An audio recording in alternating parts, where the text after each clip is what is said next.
So, good morning, ladies and gentlemen. This is Björn Scheib speaking. On behalf of Daimler and the entire IR team, I would like to welcome you all here in Stuttgart as well as on the internet for this year's full year 2019 Investors and Analysts Conference. To all of you who have been able to get here despite Storm Ciara, I hope the travels have not been too rough. Unfortunately, several flights had been cancelled, and therefore some of you have to follow us here via the webcast. We are very sorry about this. Today, we are happy to have with us Ola Källenius, Chairman of the Board of Management of Daimler AG and Mercedes-Benz AG, our CFO, Harald Wilhelm, Member of the Board of Management of Daimler AG, responsible for finance and controlling, and Daimler Mobility, as well as Martin Daum, Member of the Board of Management of Daimler AG and Chairman of the Board of Management of the Daimler Truck AG. This morning, we released our full year 2019 results, and all relevant materials are available on the Daimler website. Today's conference starts with a brief introduction by our board members, outlining the developments in 2019, as well as to give you an outlook and our agenda for 2020. Directly afterwards, Ola, Harold, and Martin will be available for your questions. Having said this, I would like to remind you that this investors' conference is governed by the safe harbor wording that you can find on our published documents. Please note that all of our presentations contain forward-looking statements that reflect management's current view with respect to future events.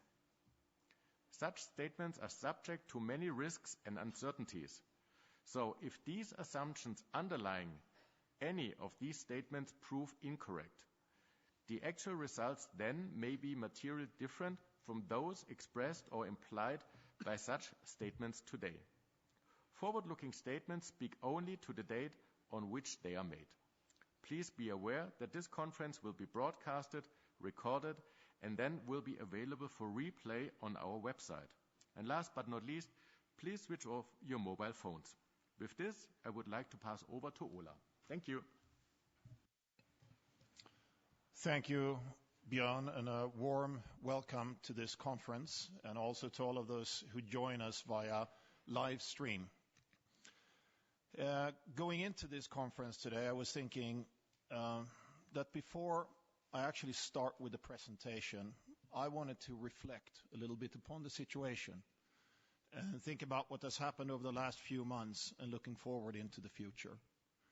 When we met with many of you at the Capital Markets Day in November, we laid out the situation that we're facing. We presented to you a plan how we're going to deal with this situation, and we initiated a whole lot of measures in 2019 that are starting to gain traction. Of course, there are many things that we can be proud of. I'm looking at these products here. Great product pipeline, a brand that is admired around the world, number one premium position on the Mercedes-Benz car side. But if I look at the financial results and where our stock is, this is not something that we can be satisfied with, and certainly not something that I'm satisfied with. Yes, it's true that what we said that we would do in the second half of 2019 in terms of stabilizing the underlying performance, yes, we did that. And as you will see when we present the numbers here in the next few minutes, that those measures have largely worked. And if I take out the material adjustments and I look at the underlying performance as a whole, yes, it is not as low as if you look at the all-in number. But it's not good enough. It's not what this company deserves. It's not what these brands should stand for. We need to aim for more. We understand that we're in transformation. Yes, the auto industry in the next years, next decade is going to change fundamentally. This company is going to change fundamentally. We're prepared to take the actions and the measures that we need to take to make sure that we come out as a winner of this transformation. I have no illusions about the next 2 to 3 years, the number of heavy lifting that we're going to have to do to put the financial numbers right, to unlock cash flow so that we can finance the investments that we need to get ahead in electrification, to get ahead in digitization and software architectures for our products. I know it's not an easy task. I look around, we meet, sometimes it feels like from morning till evening in meetings in the board and in other management circles. It's not just me. This management team is 100% determined and dedicated to making this happen. We are going to restore the financial health of this company. We are going to take the measures that we have to take to get back on track. Some of them we have initiated. We'll go through them division by division. Yes, it will take some time. So, of course, on some of the issues, there are no quick fixes, but the dedication is 100% there. I will work 24/7 with this management team to make that happen so that the numbers that we're presenting today hopefully represent somewhat of a turning point. And the plan that we presented in the Capital Markets Day with the transformational cost that is included over the next 3 years, that we put that as a floor and that we start rebuilding from there. So you're seeing people that are determined. I am determined, and we are going to make this happen because this company, this team, and these brands, they deserve that. That's just an initial reflection for you to get a feeling of my state of mind and what I want to achieve with this company. If we then jump in and look at what happened, let's just look at some of the highlights first and also come back to some of the things that we said, actually starting in our roadshow after Q2 that Harold and I went on in July of last year. Yes, in the second half of the year, we turned the sales around of Mercedes-Benz cars, and we put ourselves back in a position of growth after having a first half of 2019 where we were down 5%. And yes, we retained the number one position in the luxury segment. Although I want to underline, it's not volume for the sake of volume that we're going for here. Going forward, profitable growth is what matters. Yes, the underlying performance that we did set out and the measures that we took in the second half of 2019, they did yield what we expect them to yield, and we met our investment targets and our cost targets, although, as I mentioned in my introductory speech, for the mid to long term, that's not an underlying performance that we can be satisfied with. And yes, very important, we protected our net industrial liquidity. We're sitting at about 6 billion at the mid-year, and taking measures both on the performance side and on the working capital side, we ended up above the 10 billion that we drew as a line in the sand for the end of 2019. We didn't only make fundamental commitments for a road towards carbon neutral mobility. We are very quickly ramping up our activities and our industrial footprint in terms of putting electrification on the road, and I will get to that in a second. And of course, the whole mindset of looking at the cash flow in relation to the EBIT has started, because part of the story of these next 3 years is to get the cash conversion rate up, especially on the car side. And the 2020 outlook that we presented at the Capital Markets Day, we will confirm here today. Just looking at the numbers, sales around last year's level, revenue up 5 billion. The EBIT is down significantly. Of course, we have material adjustments. If you take those out, the EBIT is still down, sitting at 10.3 compared to 11.1 last year. You have the same thing reflected in the cash flow, with cash conversion rates. In this case, they're still below what we're seeking for the mid to long term. If I step in and do the first division here with cars and vans before I hand over to Martin on the truck side, let's look at the few things that happened in Mercedes-Benz cars. As I already mentioned, leading luxury brand, perhaps one thing that is important, it was the first time that we took the number one position in China, while at the same time watching our discount level so that we keep healthy price premiums in that market. Around 700,000 units.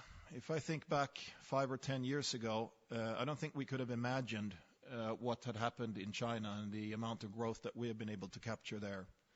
And looking forward for our strategy, China will remain a very, very important pillar of that forward-looking strategy. I know that many in the room are thinking, what's going on with the coronavirus, what's happening? We started up slowly our factories again in Beijing yesterday, and we'll gradually ramp up both on the production side and on the retail side. I think it's too early to say what the whole effect of this coronavirus will be.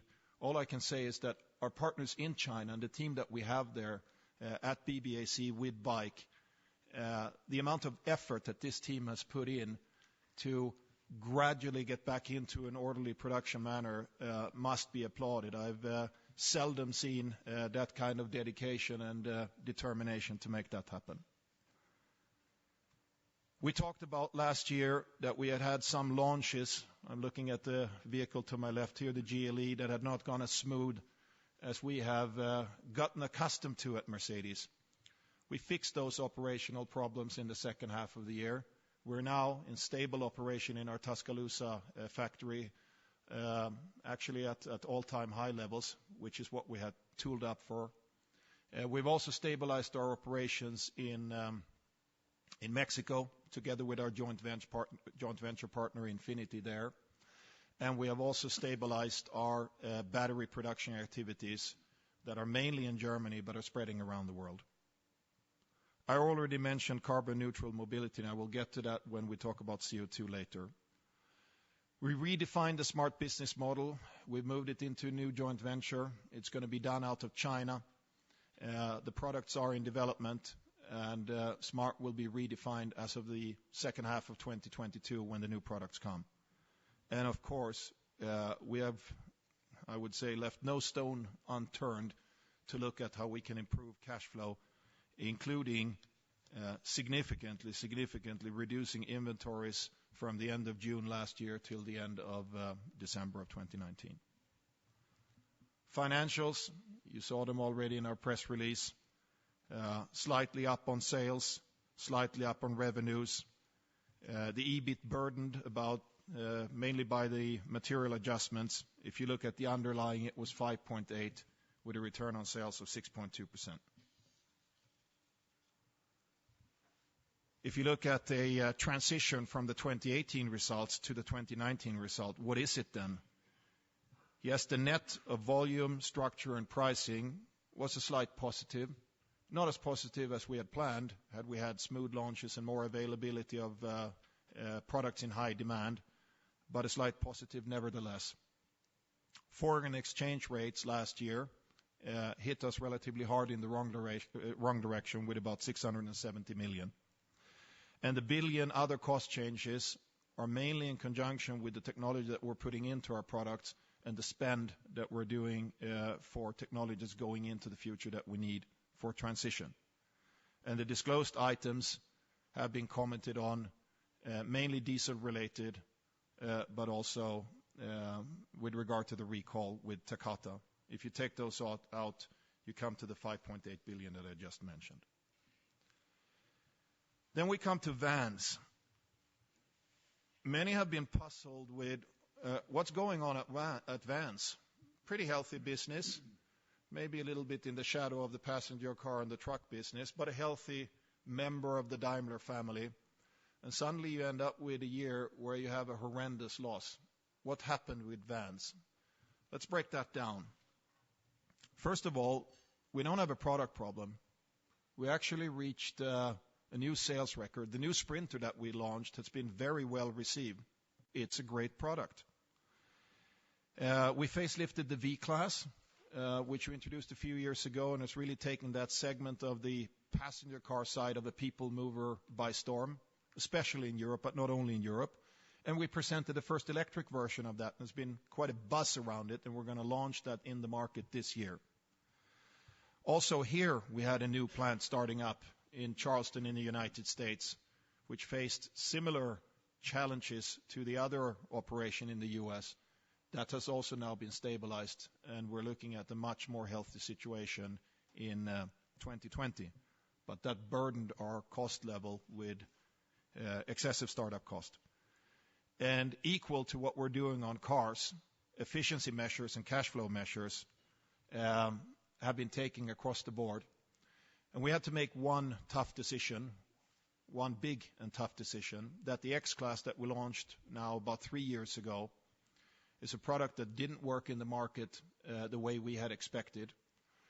And when you look at the investments going forward, are you going to put in more money into something where you don't have the market prospects that you originally thought, or are you going to make a hard cut? We decided to make a hard cut. This hard cut, of course, burdened the results of last year. If I look at these results, sales up, revenue up, EBIT minus 3 billion, an unbelievable number coming from 300 million the year before. And even if we adjust it, we come to 300 million, a number that we cannot be satisfied with, a number that won't stay like that, something that we will change. And the measures that we have taken, I believe, are already starting to bear fruit. Also here, looking at the transition, volume, structure, net pricing, slightly up.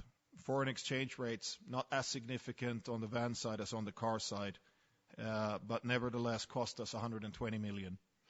Other cost changes due to measures that were taken, in spite of the fact that we had high startup cost in the U.S. plant, we almost kept neutral, minus 30.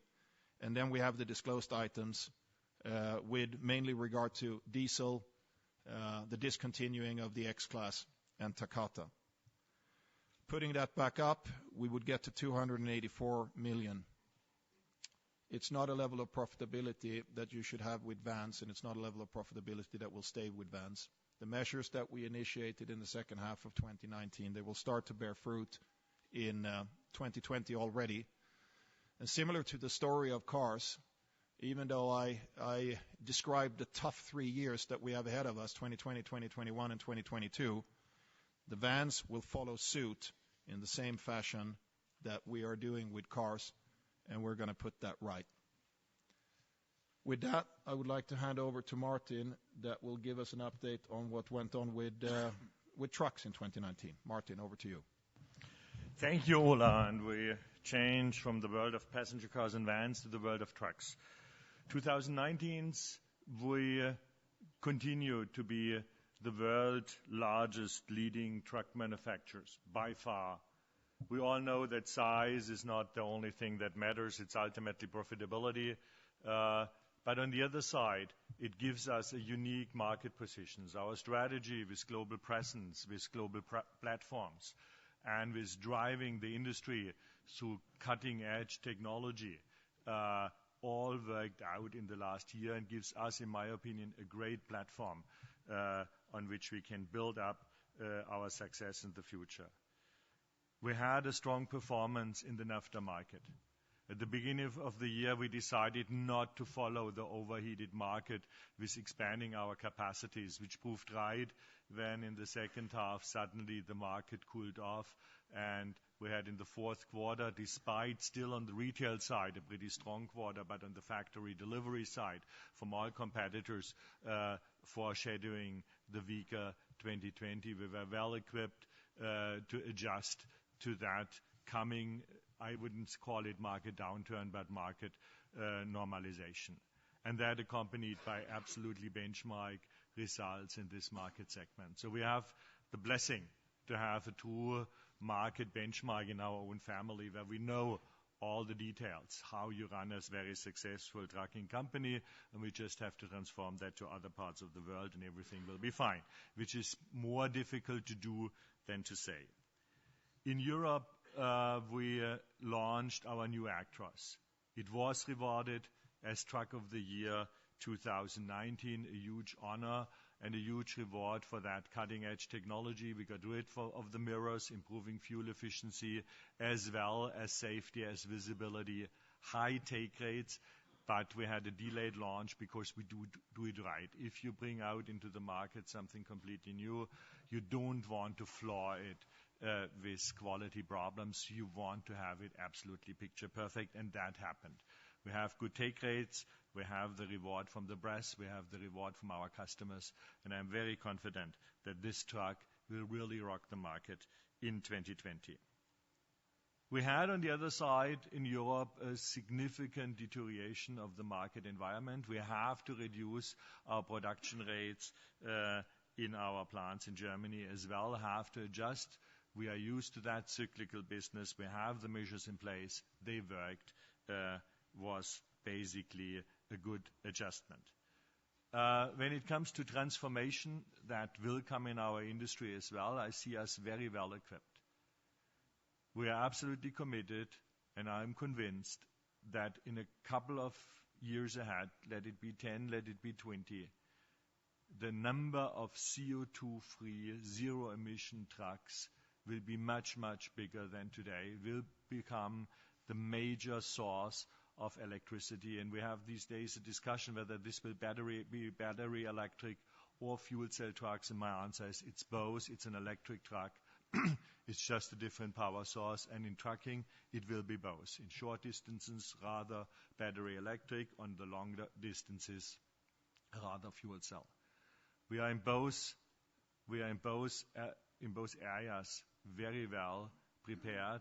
We have with the eCitaro a great electric vehicle already in serious production in the market with very good customer results. We are following suit with Mercedes-Benz trucks, with Freightliner trucks, and on the Fuso side with the Canter, we are already on the market. So electric is a very, very important area for us, and I feel not afraid of the years to come. And I would say 2025 to 2030 will be the crucial years when you need to be prepared. So we have the time to prepare us and our customers for that. Secondly, we acquired in 2019 the majority stake of Torque Robotics in Blacksburg, Virginia, which jettisoned us on the top of the autonomous driving in the trucking industry. Since last summer, we have our trucks on the road testing, and with very, very good results. It takes traction. We focus solely on the U.S. on-highway case because, in our opinion, crucial for success in the autonomous driving is that you focus. You cut every distraction away, everything which proves to be too difficult, cut it away, focus on that, what is possible. That's enough to get already a viable and great business case that supports the future business of our customers. So 2019 was a very important year with lots of future directions set, and I come to the topic of profitability on the next slide. And I have to click it. So, sales 2019 slightly down. As I said, if you would have asked me after the second half, it would be certainly, I would still predict a record year, but the cooling off the North American market on the wholesale side and the cooling off of the European market didn't allow us to get out with to beat the 2018 numbers. 489,000, still a high number. In revenue, we are slightly above prior year. That is mainly due to a higher mix of the United States and less trucks in NAFTA. So the problem is certainly on our side, the EBIT. We are not content with the EBIT. It's not a bad EBIT. It's accompanied by a cash conversion rate from around 1. And so we are here in a healthy position, but it can and it has to be more. What had been the reason for this EBIT development? On the volume structure side is what we gained on the structure, higher NAFTA volume. We lost through the lower number of sales.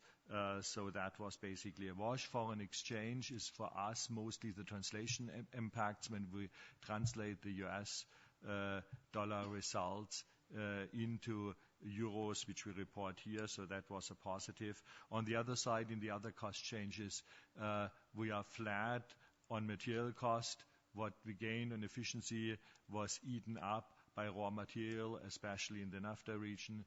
On fixed cost, we had been flat. which was a good achievement, but it's not enough. So we'll work heavily on that one to turn it around and even get it with lower fixed cost.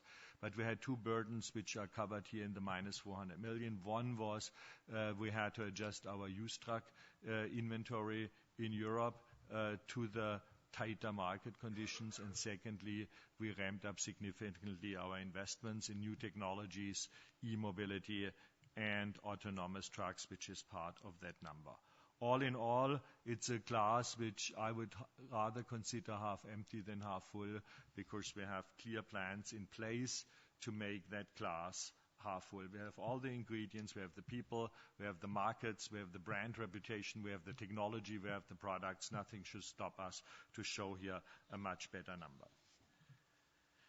When I go to the second area, the bus area, bus continues to be the benchmark in profitability in that market segment. Truly global business.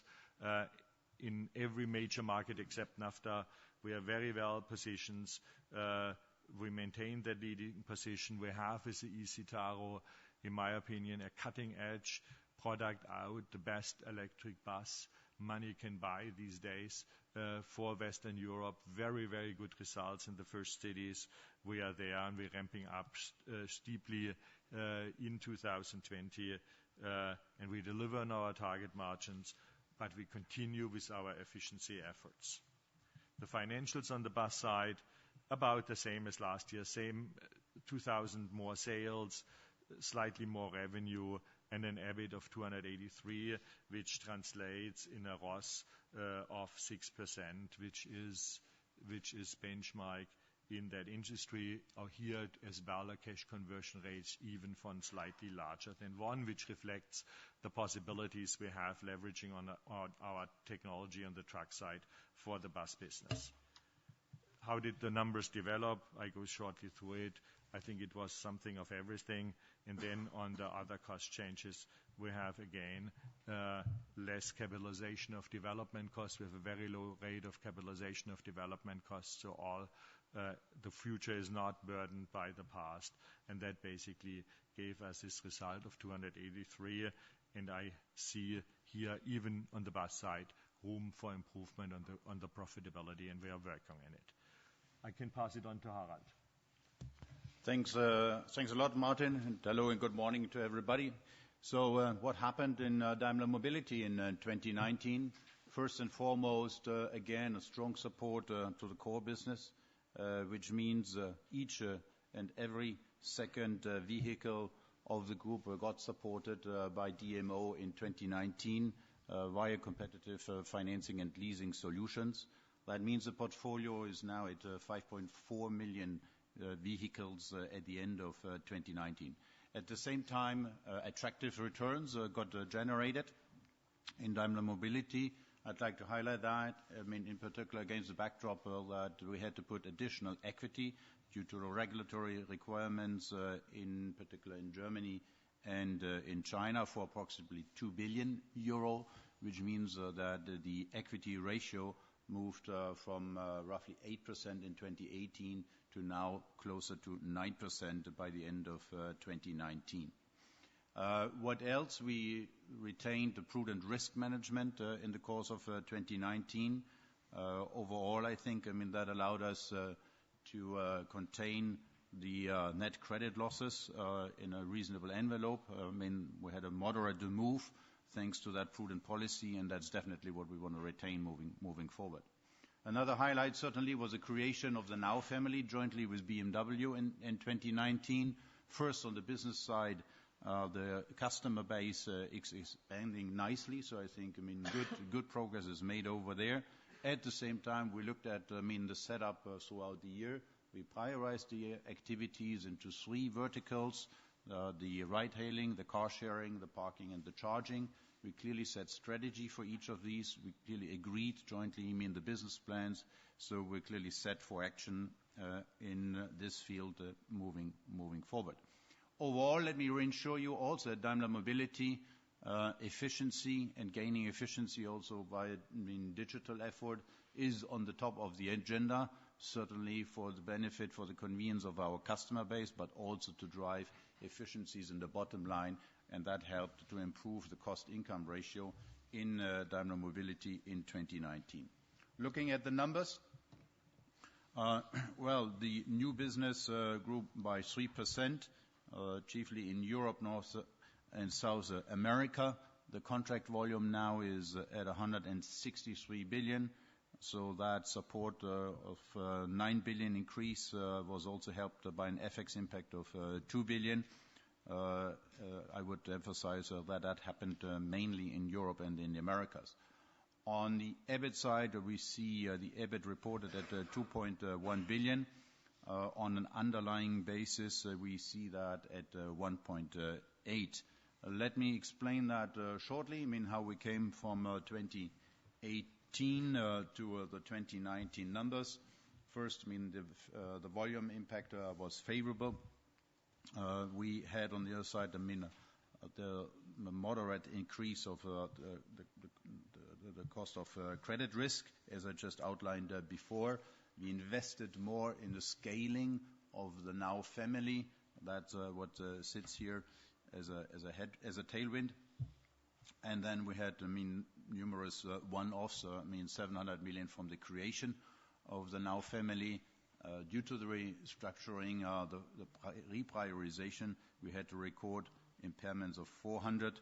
And bear in mind that in 2018, we had a 400 million capital gain from the toll collector. So that explains here the disclosed items of 700, but as well the adjustments of 300, which means by the end of 2019, we see the adjusted return on equity at 13%. What happened at the group level in 2019? First and foremost, the new group structure got implemented, went live on November 1st. The benefits of that, I think you know, we outlined them. They will give more flexibility, more empowerment, therefore more speed and efficiency into the business, which is crucial against the challenges Ola outlined at the beginning of the meeting, and overall will also give us more strategic flexibility for the future. At the same time, we went back and also had a look at what is the role of the parent co against more empowerment of the divisions. So it shouldn't be just the same as what it is today, which means we focused the role of the parent co on governance, on capital allocation, and access to the financial markets. That's not implemented, but we clearly decided on that, and we're moving forward. However, we could already achieve, I think, first benefits in the course of 2019 at the parent co level. Well, I'm not that long with the company, but as I'm told that since quite many years, I'm reported 10 years, it's the first time we see the cost evolution of the parent co going down, actually year on year, which means a 4% cost less in the headquarter in 2019 than in 2018, and that comes along also with a couple of hundred people less in the headquarter than in 2018. So you can see we are moving, we started to move. On the group financials, just to wrap up, I mean, the numbers we saw at the division side, we see the EBIT adjusted at 10.3 billion. I think that's important, so we highlight that quite a lot, as this is a base, how we see the underlying performance. That's a base also to look forward.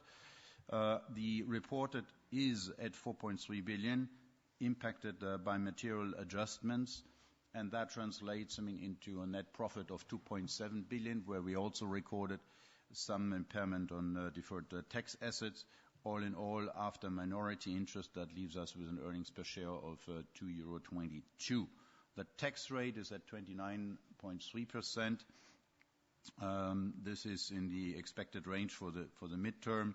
Looking forward, you should expect the tax rate to be at about 28 to 30%.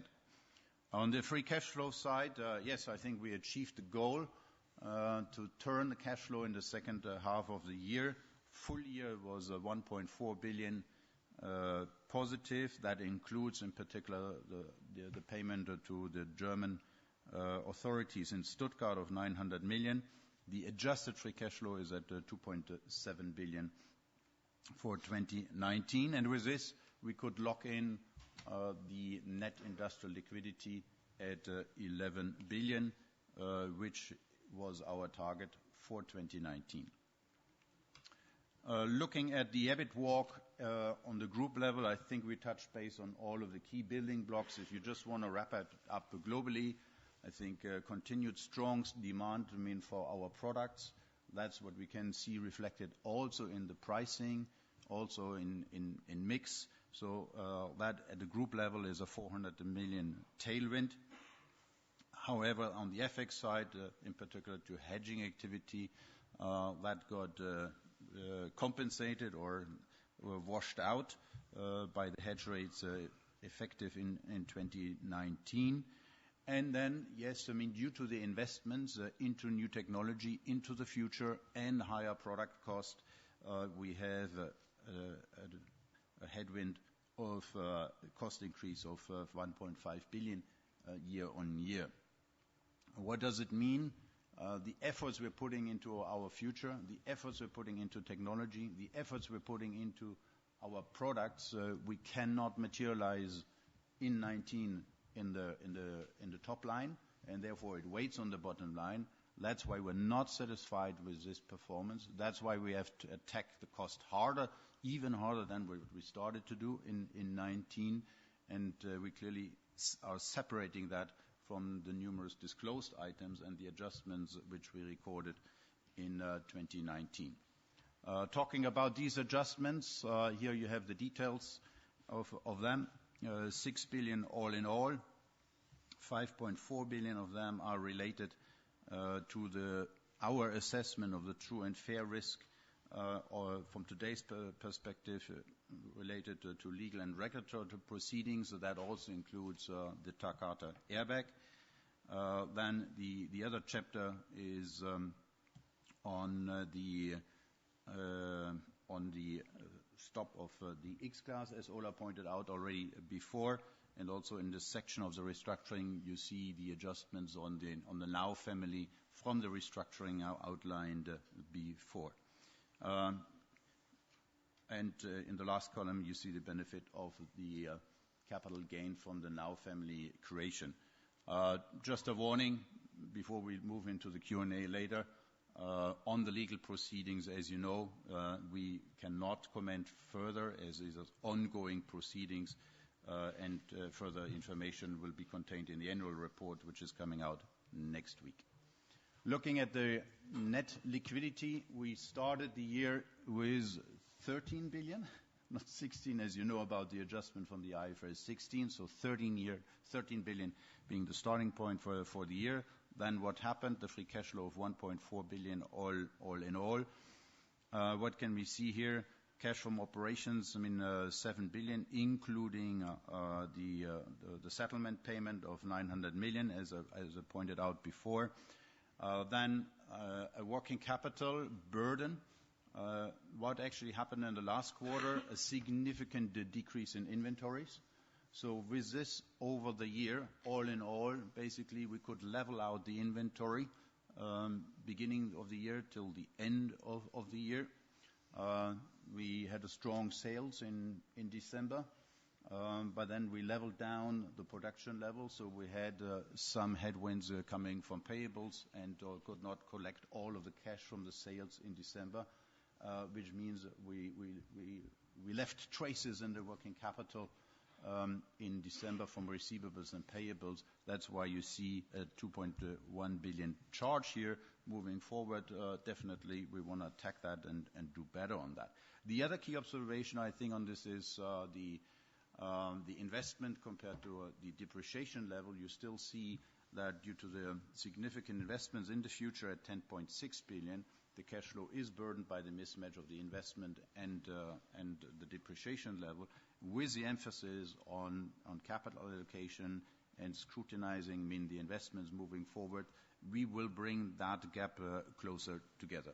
And then last but not least, you see the dividend which got paid, so that leaves us with 11 billion of net industrial liquidity. Now let's move to the dividend proposal to the AGM for 2019. First, the basis for the dividend obviously is the net profit reported, the 2.7 billion, and the earnings per share of 2.22 euro. During the CMD, I think we said we want to honor the dividend policy of the company with a 40% payout ratio. At the same time, we want to make sure that any dividend to be paid is supported by cash generated. Well, I think the proposal here of 90 cents a share, recognizing that it is a significant drop compared to previous years, however, exactly reflects that. It honors the commitment in terms of the dividend policy, and it is supported by the cash generated. And I think that's an important message for the investor community, not only the equity investor side, but in particular also the debt side, as it demonstrates that we want to protect them in the balance sheet with a 10 billion nil, as we discussed several times. At the same time, I think it also demonstrates the confidence we have into the cash generation potential of the business on an underlying basis moving forward, i.e. for 2020 and beyond. One thing I cannot size, and you will see it when we discuss them in the guidance, obviously, is the exact timing of cash outs related to legal risks. However, we all together want to protect, on the one side, the return to shareholders and the investments into our future, and protect the balance sheet of 10 billion. Now moving to the outlook, to the guidance section for 2020. First, I really like to remind you to read carefully the assumptions, the key assumptions which are stipulated on the top of the page. In the interest of time, I think I will not read them out, altogether, but I think they are important, in particular in the current business environment in these days. On that basis, what do we see for sales at Mercedes-Benz Cars for 2020? Slightly below 2019 level. That is basically reflecting the changeover in the full electric smart business model, and it also reflects some limited risk associated to the situation on the coronavirus, which could impact the supply chain as well as the Chinese markets. However, on the other side, and I think here we really feel strong about that, we expect a strong demand for the brand new GLB, the GLE, the GLS, due to the increased availability of these SUVs from our operations in Tuscaloosa as well as in Aguascalientes. On the sales of the vans, we expect a slight decrease. On the trucks, Martin, I think a slight decrease, but it's important to remind that a more material decrease in the NAFTA and also in Europe, whereas we expect Asia to improve compared to 2019. On the buses, we see a slight increase because of a good product portfolio and market trends. DMO, in line with the rest of the business, should see some slight decline with overall a stable contract volume. Now on the return on sales,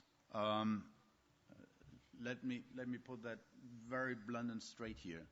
We confirm what we had been saying at the CMD in November. What did we say? We want to achieve more than 4% on passenger cars and vans. We want to achieve more than 5% on the trucks. We want to achieve more than 12% on Daimler Mobility. This is what we're saying here today. There are some specificities, I think, to German disclosure requirements why we cannot have the more than, but it's exactly the same message. If anybody of you has a question on that, please let's clarify it here in this room, but this is exactly the message we want to give here today. The second point, which we alluded to already during the CMD, was that we want to guide on an underlying basis, so that's what we're doing for return on sales and return on equity now moving forward, but we also do it for cash conversion rate on an adjusted basis. So this being said, what does it mean? For passenger cars and vans, 4 to 5%. Let me remind you what is the key evolution 19 to 20. So what are the key building blocks? The walks which we showed in the CMD are perfectly valid. From today's standpoint, we see a strong demand for our products, so that should have favorable volume mix and pricing impact. But the headwinds from CO2, from the higher level of depreciation, are material. We're trying to compensate that in 2020 with the cost measures, the material cost, the fixed cost reduction, the personal cost reduction, but we cannot overcompensate it, and that's why we see the margin dropping basically by 100 basis points or so between 19 and 20. What is different, that we moved ahead, 2 to 3 months. And so the targets have been supported by actions, by plans, accountabilities assigned to the teams. And therefore, yes, we went ahead in maturing, in securing these targets for 2020. On the Daimler trucks and buses sides, 5%. Again, what happens here? The expected market drop in NAFTA and Europe, is significant. And we want to compensate that as much as possible by fixed cost reduction, by the product availability of the Actros 5 in the market, and also by improving the variable and the material cost of the product. At Daimler Mobility, 12%. What does that mean? We see the volume roughly in line with previous year.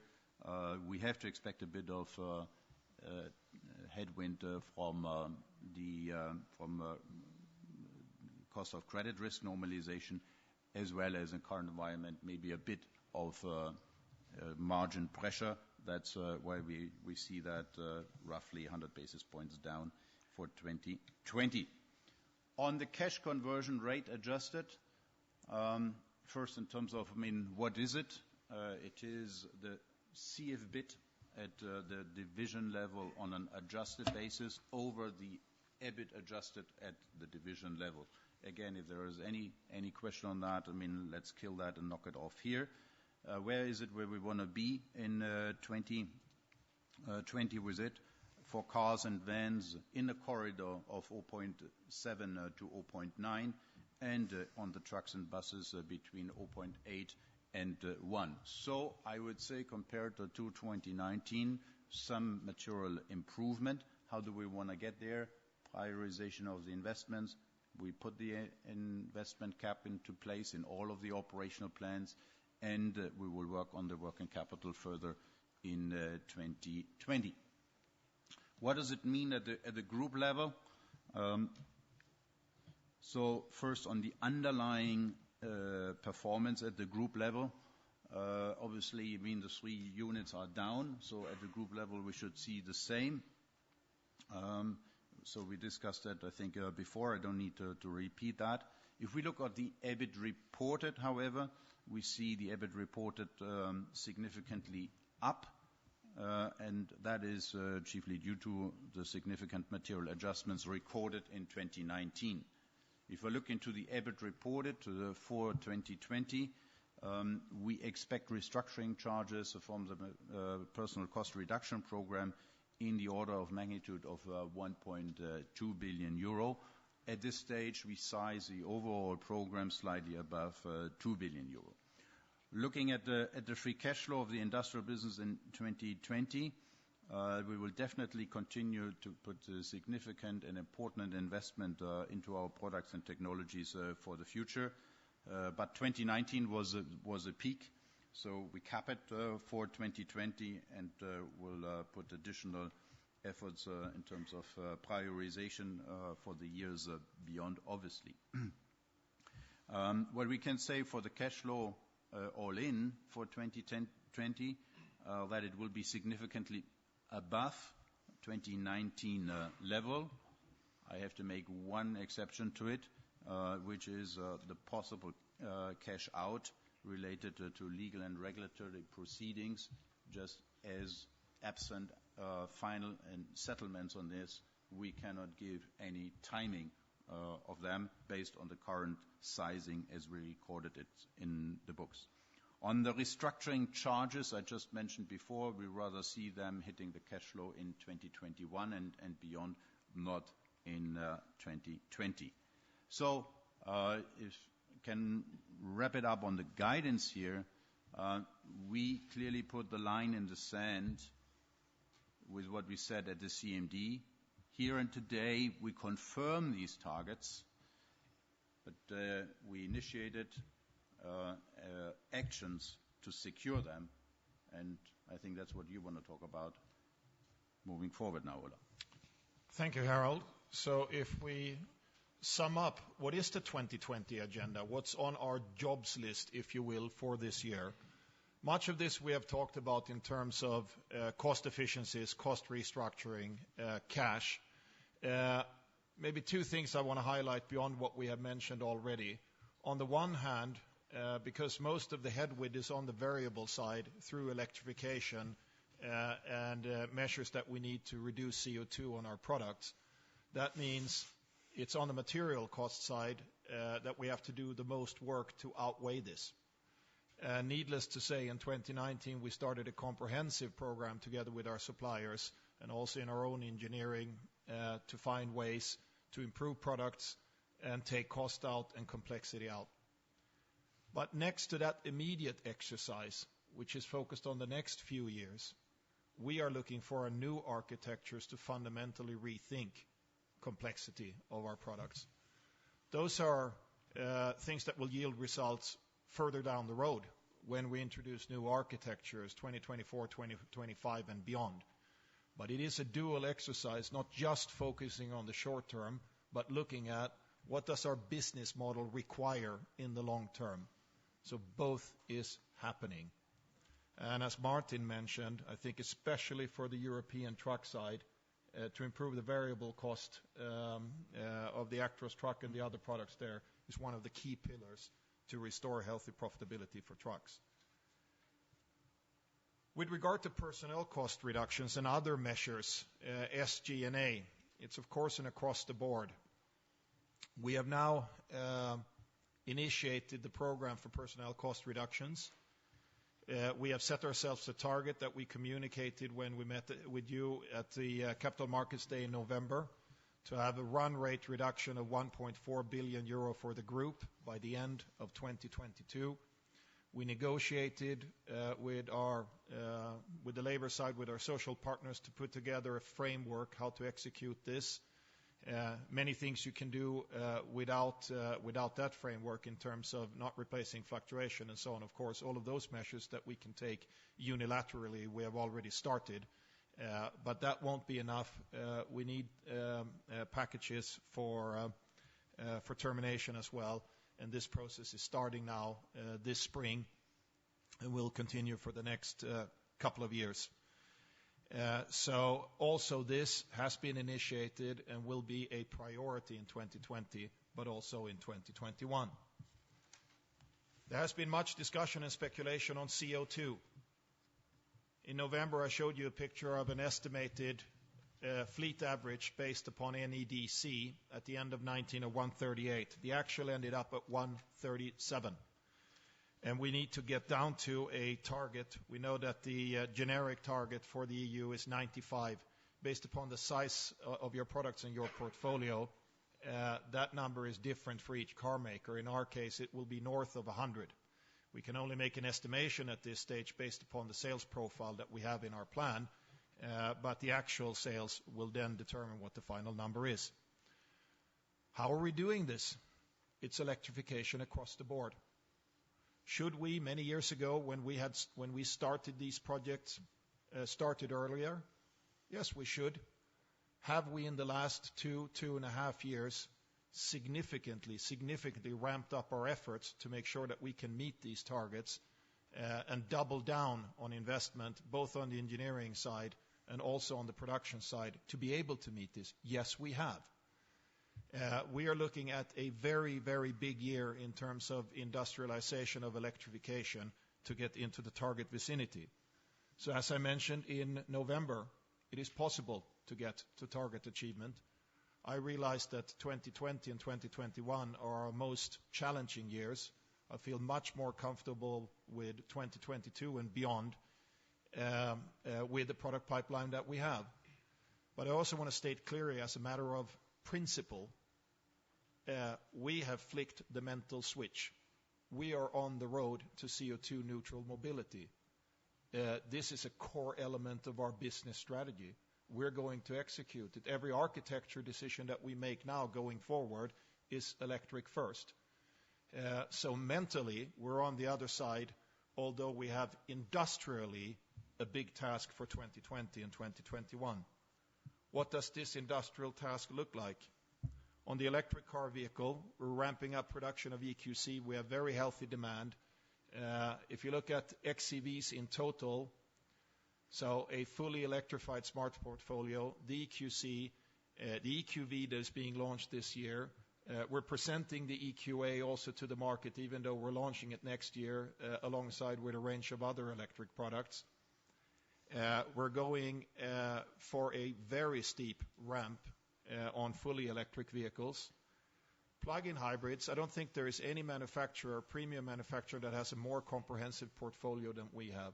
We also have some unique positions for some of the vehicles that others don't have, that fit particularly well to the German market, such as some of the diesel hybrids from top to bottom. We are significantly increasing ranges for our vehicles in terms of plug-in hybrids, so the play for a plug-in hybrid for the customer becomes more sensible. For our compact cars, around 70 kilometers using WLTP, and for our new GLE that is over here, up to 100 kilometers. And you can see now, in terms of interest, particularly from business and fleet customers, they're really keen on this.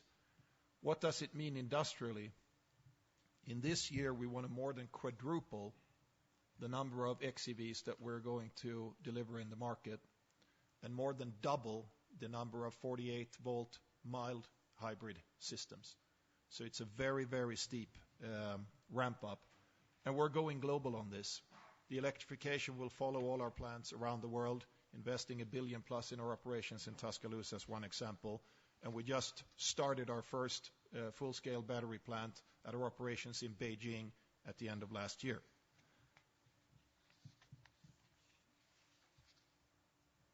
Next to the strategic move of turning Mercedes into sustainable modern luxury, and also on the truck and commercial vehicle side, pivoting towards CO2-free mobility, the other major strategic move that the industry and we as a company will make in the years to come is the full utilization of digitization for the product as well as for the company. For the product, it will be a fundamental change of how we think about cars. It's not a mechanical package where you put a bunch of ECUs that you buy from suppliers, including software packages, and then you integrate that. That's the world where we come from. That world will continue to exist. It will become more open, and you will be able to, over the air, download into these software and electronic architectures. But we're on a path to a fundamental shift where we are separating the software architecture from the hardware architecture, where you can put a software architecture into any one mechanical product that you put on the road. That effort has started at Mercedes. In fact, a couple of weeks ago at our software company in Berlin, where we're programming this new operating system, if you will, I actually drove a first rough prototype of what such a system could look like. This is the path that we're on.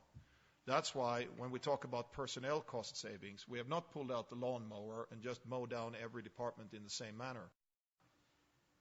In the area of software, we're going to grow, and we're going to grow significantly, because we believe that this is a hugely important future profit pool for the auto industry. Next to that, of course, our MBUX that we launched a couple of years ago, that have received tremendous feedback from customers and product press around the world. The next level is already in the pipeline. Stay tuned for the S-Class that we launched at the end of this year. You will see the latest and greatest MBUX taking that to the next level. And 2021, we have even more ideas coming. So I feel very excited about this future.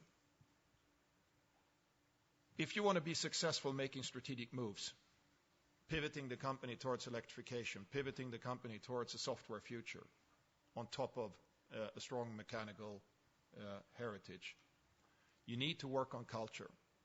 We started 3 or 4 years ago with what we call Leadership 2020. Well, here we are. It's 2020. It came around a lot quicker than I thought. We're taking an evolutionary step of 2020, calling it 20X. The next decade, the decade this industry will change fundamentally, and the decade this company will change fundamentally. Many of the things, the core of Leadership 2020, will carry forward, using empowerment, trying to turn the company, even if it's a 300,000 people company, into a more agile company, using new ways of working in product projects and other parts of the company. But it comes with accountability. If we can't deliver on the financial performance and unlock the cash flows that we need to invest into the future, that bright future will not be as bright. So it is a dual play. Financial performance, accountability of the different management teams around the divisions and in the different areas to meet their targets and deliver these numbers. And at the same time, think big. At Mercedes, we say, as our purpose, first move the world. Think about what is going to move the world in the next 10 years and deliver that to be as successful in 2030 as we have been leading up to this point. That's what our leadership transformation is all about. And that's a marathon, not a quick sprint, and something that needs to be a mindset issue for the whole company. And even though our plans do not quite reach to the year 2149 on Pandora, our dream reaches that far. And I can only reiterate what I said at the beginning. Behind what is sometimes viewed as a cool, slightly reserved Nordic personality, there is a fire to make this happen. And I will use that fire, and as a management team, we will use that fire to put this great company in the place it belongs. Thank you very much. So, gentlemen, thank you very much. This took a little longer than expected, so therefore now we need to rush a little. Therefore, a few practical points before the Q&A session starts. Please identify yourself, as always, with the name and the organization you're going to represent. Understood? It's in English. And as a limit of fairness, okay, because the gentlemen need to rush on to the press conference. One question only. Okay, we start with Patrick, Tim, and then Angus. Okay, thanks. Patrick Hummel, UBS. So I'll stick to that one complex, which is CO2 then. We've heard about potential delays with the EQC related to battery supply. I just wanted to reconfirm, is that 50,000 unit number for 2020 still what you expect to happen, or do you expect to sell more plug-in hybrids? And can you remind us if that EBIT bridge that you gave at the CMD about CO2 compliance costs, whether you factored in any pass-through of plug-in hybrid content cost to the customer, meaning through pricing, or do you assume the full P&L hit for the plug-in hybrid? And as a final part, the battery supply in general, we've seen some OEMs entering joint ventures. For example, GM recently did with LG Chem. Volkswagen has a direct stake and a joint venture with Northvolt.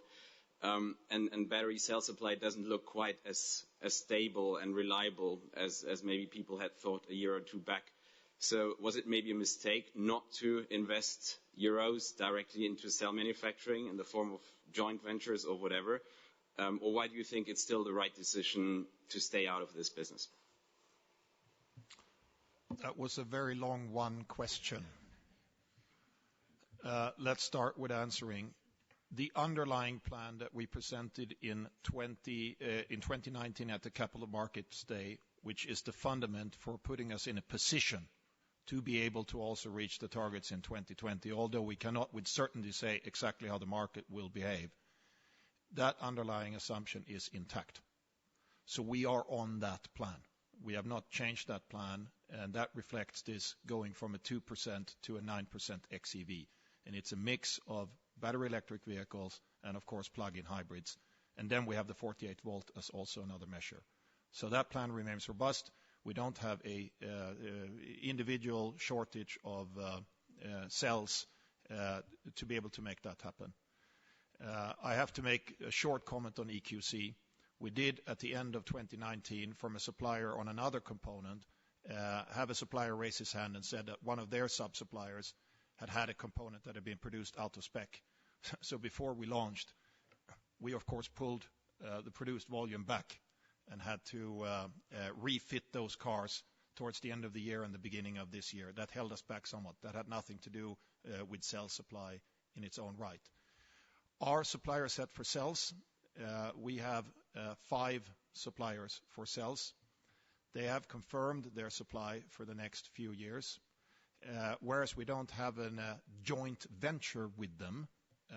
Just to mention one, even though we don't talk about individual suppliers, one of the biggest that we have picked for the next generation electric cars that start in 2021, are building initially dedicated cell manufacturing plants for us, both in Germany and in the United States. Obviously, they will leverage those assets down the road to capture other customers as well. But we feel that sourcing strategy is robust. At this point in time, as the market is so dynamic in terms of technical development, to take the scarce capital that we have and put billions into potentially, if you want to do it really at scale, billion plus into a full-scale, cost-competitive cell manufacturer, we believe that capital is better spent on cars, software architecture, of course, the battery systems that we do and so on. So to go all the way down into that vertical integration at this stage, being, I guess, the only manufacturer that's actually once done it ourselves some years ago, it's a matter of capital allocation, and that's where we stand. Pricing, of course, we pass on as much in pricing as we can, so it's not a full hit. But it's fair to say, otherwise the numbers wouldn't have been the way they are, that we cannot pass on the whole cost. It is one of the headwinds that we have in the next couple of years that lead to this path that we presented in November. Yeah, Tim Topokosa, Deutsche Bank. Ola, I didn't think that you came across Nordic cool at all. I think you actually came across quite encouraging and with very strong words, saying that this is the floor and that you're going to move on from here. I think that's very encouraging and good to see. A lot of investors will appreciate that. But in order to judge whether or not that journey will be successful after all these disappointing quarters now, it's very important to understand how you got to where you are right now. And you touched on some of the building blocks. But I must say I still struggle a bit to really understand the underlying problems. When we just think about the 3 major items, we're talking Mercedes, you have the highest selling prices in the market, you have by far the lowest margin. Were you too bullish on your sales assumptions?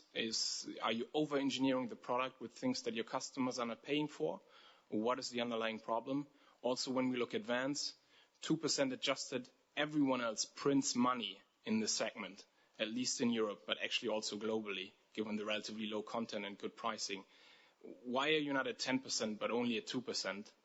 And when we think about diesel, why almost 4.5 years after Dieselgate are we still talking about this every single quarter? Why are you not finally settling and then move on and take all that management power that you have to dedicate to this to be finally fixed and focus on the future and moving on rather than just fixing the past?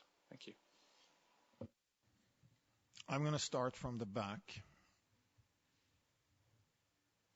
If it would have been a very straightforward, easy thing to analyze and put behind us, we would not have spent 4.5 years discussing this with authorities. So I think that highlights the complexity of the situation. It has been our policy, and it is wise, while you're still in proceedings with authorities, to be very scarce with information, because opening up there does not support that process. As we mentioned last year, we are focused on getting to resolution. That focus has never been higher than it is now. In these type of circumstances, as a company, you don't always control the timeline. We were able to put one of these proceedings to bed in the fall, as you know, here in Germany, which was one important piece of that journey to final conclusion. And we must, as discussions progress, make a fair assessment of what we think the risk can be, according to a process that you know is very clear and detailed, and something that we do with our auditors. Do I wish that we could have done that quicker? Of course I do. But the only thing I can say there, I can assure you that we're trying to get this to a good resolution as soon as we can. I'm going to put that to the side because that has very little to do with your question going forward. To be frank, I have to agree with you. If you have the highest sales and the highest prices, you should have the highest profitability. I don't think you need a PhD in economics to understand that you then have a cost problem. And that is what we are tackling, both on the variable side and on the fixed cost side. The reason why we have to resize, for instance, personnel cost is the fixed cost suit is too big. Yes, maybe we were too optimistic on what the revenue side could yield, as some decisions were made in the past. And if you don't have the full revenue line to support that, you can only respond with tackling cost. Those are the measures that we're putting in place, both variable and fixed. And of course, if you make large-ish luxury cars, the road then to CO2 compliance is perhaps a little bit longer, but I don't want to use that as an excuse. We are going to, as we have outlined in this plan, step by step, tackle the cost side to start outweighing some of those headwinds. So it is primarily a cost issue that we're dealing with. Same was true for vans?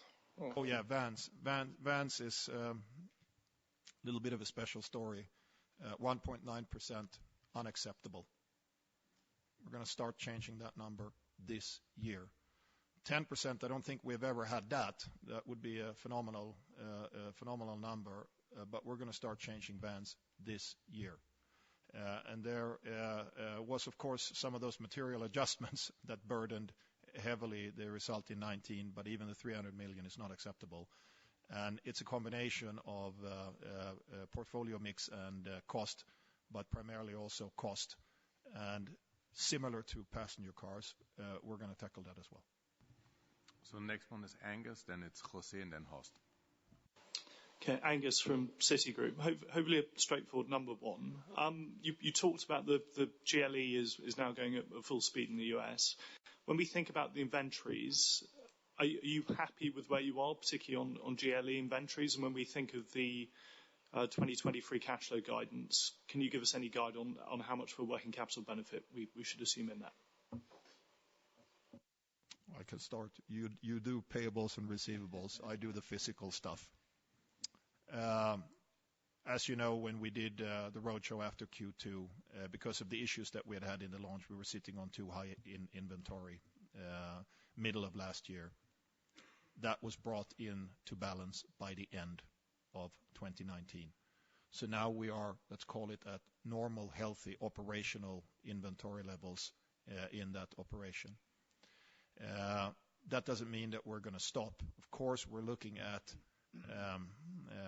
the stock range on every single one of our plants and cars to see if we can optimize stock range. When you launch a new plant, which is very far away, like the one in Mexico, automatically, due to supplies to that plant and so on, you take like a step up on inventory. Now we're looking at from the end of 2019 to 2020, in spite of our ambition to wanting to grow, how can we dampen that and then start moving in the other direction that we're looking at?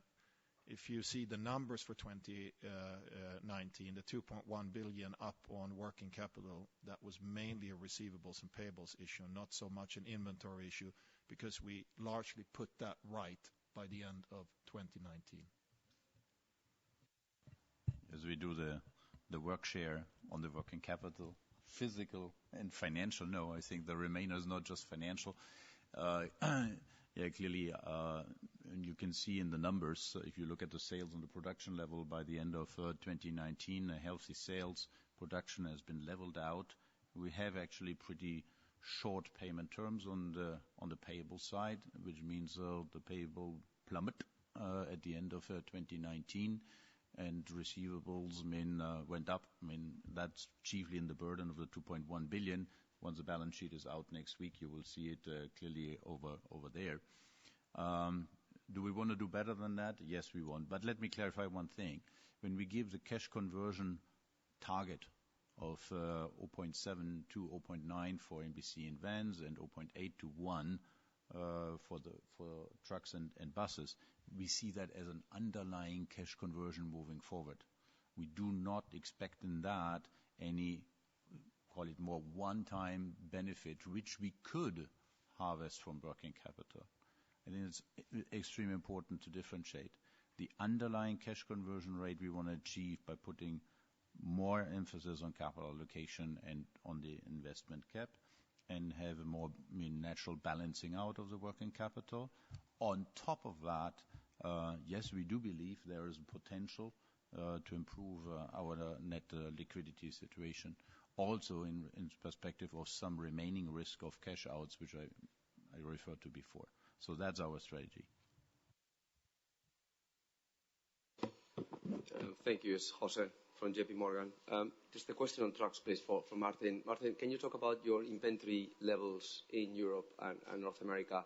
And also, how far have you adjusted the workforce in Europe and North America in order to reflect the current book-to-bill ratios that we have across both regions? Thank you. When you look at inventories, you can look at that threefold. First of all, it's the new trucks that are in our possession. We had record lows in North America. We adjusted our production very early to it. We have very, very low levels in Europe, so that's fine. The second level is the inventory level, what you see in the marketplace, especially in North America, in the hands of the dealers and the bodybuilders. Therefore, we pushed the brakes fairly early in the fourth quarter, so that inventory level went significantly down, and there's nothing to worry at all about that. Therefore, the retail sales in the fourth quarter you couldn't see a downturn in the retail numbers, but you see it significantly in the wholesale numbers, where we delivered about 8,000-9,000 trucks less than normally we deliver at such a retail level. So that's a deduction in the inventories of our dealers. So that's very fine as well. And then there is a last issue, that's the used trucks in our own possession. And I would say Europe is rather on the higher end, so we have to put emphasis in 2020 on that to get it lower. Had some burdens, as you've seen in our other additional cost charges, to adjust for that level. But I'm confident that in 2020 we get that in order as well. Next one will be Horst, then Conde here, there, then Philippe and George. Yeah, hello, it's Horst Schneider, now with Bank of America. I've got a question again on the 2020 guidance, especially when I compare that with your CMD slides. I think at the CMD you guided for something like 3% volume growth for 2020. Now you have got slightly lower unit sales that you are targeting. So there should be a gap now on volume structure and pricing that you need to compensate elsewhere. So what do you aim to do in 2020 to compensate the shortfall? And especially when I look to the 2020-2022 period, a large portion, I think it was something like 2% of sales, was coming from volume structure net pricing. Don't you get nervous that that might be too ambitious? Is that the most ambitious part in your guidance? And what do you aim to do if you continue to fall short of volumes, for which reasons ever? It might be just industry related and not your own mistake. But what do you aim to do to compensate shortfalls in that bracket? And the last one, sorry, on cash flow. Does that mean your guidance now that the cash conversion ratio, including working capital measures, will be higher than that what you guide now for 2020, so that there's much more upside on cash flow already this year? Maybe I'll start with sales. And of course, sales and revenues are two things. So this is the sales. We have a reset of the smart business model in 2020. So the combustion smarts, they fall away. That in its own right, financially not as significant, but that in its own right takes your sales numbers in absolute numbers down. We have made a first, I would say, very cautious estimate of effects from the coronavirus, although it's far too early to make a final assessment of what that is going to look like. At the same time, we have had, and I think we showed that, pretty strong pricing power. Of course, growth in areas such as after sales with a growing car park, and also in terms of generating revenues. I'm looking here at the GLE with MBUX, where we also generate revenues for selling some of the digital content after the fact and so on. And as we have tried to bring across, the actions that we've taken on the cost side are gaining momentum. So we, as Harold said, we stand by the greater than 4% for 2020, if you sum all of those things together. Well, maybe quickly on the cash flow, but just on the CMD, I think we said, sales in the luxury segment. And basically what we said today is slight increase, including smart. If you take MB without smart, thanks to the strong product availability, I mentioned GLE, GLS, GLB, we expect year-on-year up on the core of the brand for 2020. I hope that explains between CMD and now. On Sorry, the cash that's including China, right? That's including China. Okay. And on the cash flow side, in the guidance which we give, be it on the CCR by division as well as on the FCF at the group level, we include improvement on working capital, but no material one-time impact in 2020. As I outlined before, that remains our objective, that remains our strategy, however, to unlock these. However, they are not part of the guidance which we issued today. Yeah, Tom Narayan, RBC, thanks for taking the question. Question on trucks. One of your peers last week tried to consolidate its North American truck business at a pretty high valuation some may consider. And your guys' truck business is obviously really strong in North America. I feel like it in some cases it may be like an unsung hero. If I put that valuation multiple of that attempted acquisition last week on your sum of the parts, it would mean that trucks is a pretty big percentage of your equity value, some may say. The question is, how do you view the truck business with the car business strategically? I know it contributed a sizable amount of cash flow this past quarter.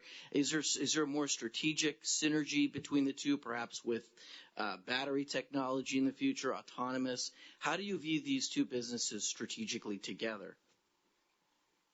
You answered your question yourself. First of all, we are very glad that we have the North American business and don't have to buy it. Yeah, so timing in this case was really good to start a couple of 10, 20, 30 years ago.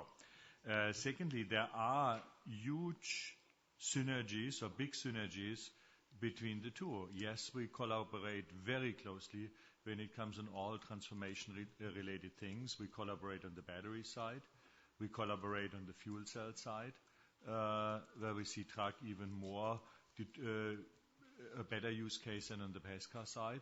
And yes, we collaborate on the autonomous piece with passenger car, and then we have a very good and strong exchange on the on the management side, on the people side, on the talent side, where we can groom really good entrepreneurial talents on both sides of the fence.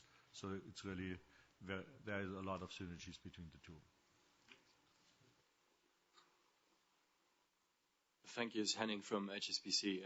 I hope I'm not wasting my one question on a yes or no answer, but I think somebody has to ask about dividends. So just to maybe clarify one more time that you want to stick with a 40% payout ratio and see the free cash flow as a ceiling, and that you won't be adjusting for governmental and legal cash out and also restructuring cash out.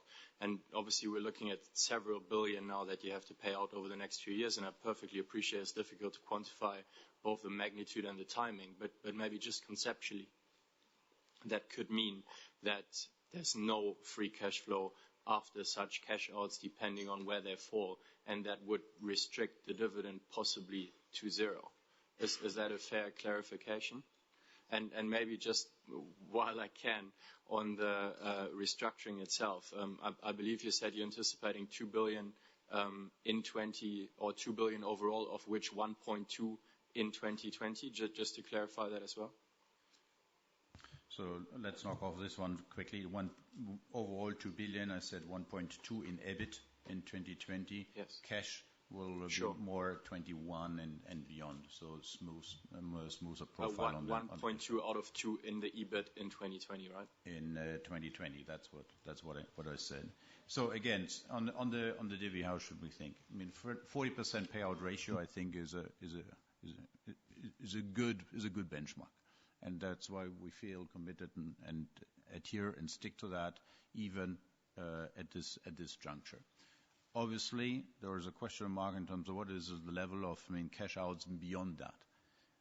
I can only guide you on what I really can predict and forecast with a reasonable level of certainty. I hope you appreciate that. So what are we doing beyond what we guide? I outlined it before. We will try to free up as much cash potential from the company, from the balance sheet, in order to mitigate any risk which is still in existence based on the disclosure we did today. That's what we're firmly committed to. And why? As we want to secure also the dividends moving forward, and at the same time protect the nil of 10 billion. Just looking for a second into dividend without making any commitments or promises here. But at the same time, we said today EBIT reported will be significantly above in 2020 beyond 2019, right? So with everything we know from today's standpoint, EBIT reported, up should translate into net profit, EPS up. Yeah, so clearly, it is our objective, also to have dividends at higher level again in the future, consistent with the rise in profits. Sorry, just to be perfectly clear, you will not be adjusting for the cash out for legal, governmental, and so on, and you will respect that as a hard ceiling. So depending on where that cash out falls, it will limit the dividend. I do believe that it is fair not to adjust for the material adjustments we recorded. And why? I think you gave the answer. They lead yet to cash outs in the future.